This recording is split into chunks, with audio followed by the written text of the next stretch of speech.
Mula sa isang fan na nakasaksi sa nangyari sa LAX Airport sa USA sa SB19 mula kay Susano Sursua 19. I personally knew what happened there. Hindi namin expected na he would FaceTime us. I even told him that's disrespectful and tried to stop him from FaceTiming. Sabi ko lang, let us know pag malapit na sila so makaready kami. But he still did what he did. Felt bad for the boys and totally agree with Ja. May kasalanan din ako because we were so excited. Pero this airport worker went overboard. Ang lakas pa ng boses so I had to hang up kasi nahihiya ako sa mga boys that he was capturing. Totally embarrassing and I learned too sorry sa mga boys.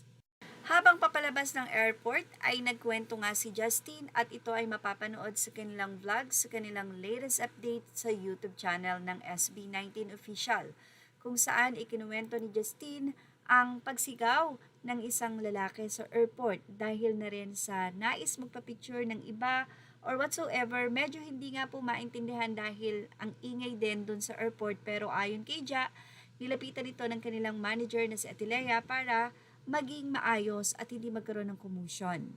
Ipinapaliwanag ni Justine na minsan hindi sila nakakapagpa-picture o kung may gusto mang magpa-picture, hindi nila napagbibigyan dahil ayaw nilang makaagaw ng atensyon. Na ibig sabihin, yung ibang casual na hindi naman talaga sila kilala, baka magtanong bakit sila nagpapapicture, magkakaroon ng curiosity at yung iba ay tila pwede naman palang magpa-picture so magkakaroon ng maraming dagsa. Pwedeng mangyari yon. So, magkakaroon ng commotion sa airport na which is ina-avoid po ng SB19 na mangyari na magkaroon sila ng malaking atensyon at abala sa marami nga pong nandoon sa nasabing airport because it's not the proper place para po magpa-picture. Kaya kung mapapansin nyo, talagang ang SB19 pag nasa isang area or airport man yan, kumakaway lang sila and then dire-diretso na po yung lakad nila.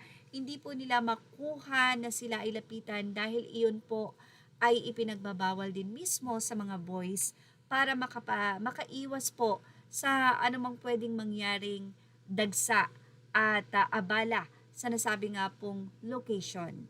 So narito po ang eksaktong sinabi ni SB19 Justine sa isang clip, part ng video po nila sa kanilang YouTube channel update. Sa luggage, so may mga nakakilala, like some people, very few, I think tatlo. One is, I think, flight. Tapos, two is worker here. They're all Filipinos. Siyempre, as manager lumapit siya bigla, hala, baka nagkakagulo or ano man, diba? So, wait po, ganyan. Bawal po magpa-picture. As usual, managers. Tapos, nag-amok si kuya. Sabi, ang dami sinabi, nagkatrabaho siya dito. Tapos, ang lakas ng boses. Sabi niya, tama mo yung sa vlog daw, oo nga eh. Siyempre po, it's like, hello managers, pipigilan nila magpa-picture at pagkakos ng promotion and all. Yung pinaparinig niya sa buong area, ang lakas. Sabi niya, buti pa daw sila Gary V, sila ano daw, ganyan. Di pa daw kami sikat, di na nagpapapicture. Hindi na siya kinausap ng manager niya, siya pinansin.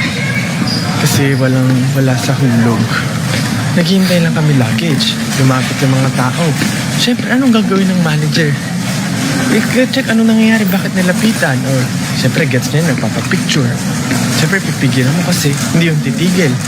Or, baka mag-cause ng commotion, ma-curious sa ibang tao, magpapapicture na rin. Tapos, nagalit. Nagpaparinig siya kung ano-ano sinasabi. Like, it's so disrespectful. Maayos naman siyang tinigilan.